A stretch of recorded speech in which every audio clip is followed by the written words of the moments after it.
تو دیکھیے اس کائنات کو آباد کرنے کے لیے اللہ تبارک و تعالی نے صرف اس کائنات کو پیدا نہیں کر دیا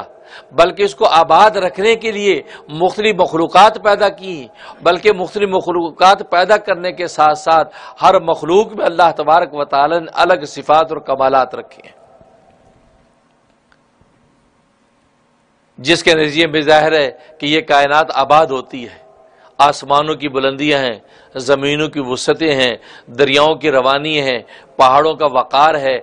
گویا کہ کائنات کے اندر یہ بڑے بڑے جو عناصر نظر آتے ہیں ہر ایک کے اپنے اپنے تقاضے ہیں، اپنے اپنے اس کے وجود و بقا کے تقاضے ہیں۔ لہذا جب دنیا کے اندر مخلوقات کے اندر مختلف صفات موجود ہوتی ہیں تو کائنات کی ہر چیز کا جب تقاضا پورا ہوتا ہے تو کائنات کے اندر امن و آشتی پیدا ہوتی ہے۔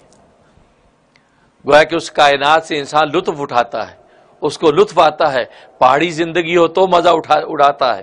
وادیوں کی زندگی ہو تو مزے اڑاتا ہے، میدانی زندگی ہو تو مزے اڑاتا ہے، فضائی زندگی ہو تو مزے اڑاتا ہے، ہوائی جہاز میں اڑتا تو راحت پاتا ہے، زمین پہ چلتا تو راحت پاتا ہے، کیونکہ اللہ تبارک و تعالی نے انسان کی طبیعت کے مطابق، مخلوقات کی طبیعت کے مطابق ہر طرح کی خاصیات دنیا کے اندر مہیا کر رکھی ہے،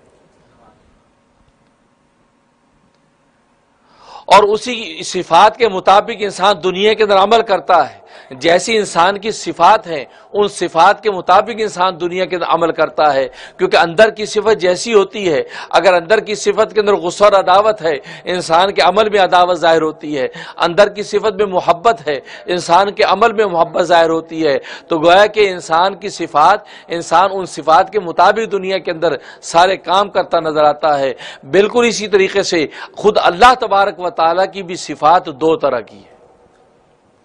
جیسے مخلوقات کی مختلف صفات ہیں تو خود اللہ تبارک و تعالیٰ کی صفات دو طرح کی ہیں، ایک جلالی صفات ہیں اور دوسری جمالی صفات ہیں۔ جمالی صفات وہ ہیں کہ جس میں محبت پائی جاتی ہے، جس میں رحمت پائی جاتی ہے، جس میں رافت پائی جاتی ہے، جس میں اللہ کی رحمانیت پائی جاتی ہے، اللہ کی انس پائی جاتی ہے، تو یہ ساری جمالی صفات ہیں۔ اللہ کا جمال ظاہر ہوتا ہے، اللہ کی محبت ظاہر ہوتی ہے اہل انسانوں کے لیے، مخلوقات کے لیے، ان کو جمالی صفات کہتے ہیں۔ اور دوسری جلالی صفات ہیں جس میں غیظ و غضب پایا جاتا ہے، غصہ پایا جاتا ہے، انتقام پایا جاتا ہے، قہاریت پائی جاتی ہے، جباریت پائی جاتی ہے۔ ایسی جتنی صفات اللہ تبارک و تعالیٰ کی ہیں وہ جلالی صفات ہیں۔ اب یہ دو طرح کی صفات جو اللہ تبارک و تعالیٰ کی، اس کے پیچھے حکمت کیا ہے؟ اس کی حکمت اصل میں یہ ہے کہ جب یہ دو طرح کی صفات کا اثر مخلوقات پر پڑتا ہے، جب اللہ تبارک و تعالیٰ کی جمالی صفات کا اثر مخلوقات پر پڑتا ہے تو مخلوقات کے اندر محبت اور شوق پیدا ہوتا ہے، اللہ کی عبادت کے حوالے سے محبت اور شوق پیدا ہوتا ہے، لہذا اس محبت اور شوق سے یہ اللہ کی عبادت کی طرف بڑھتی ہے۔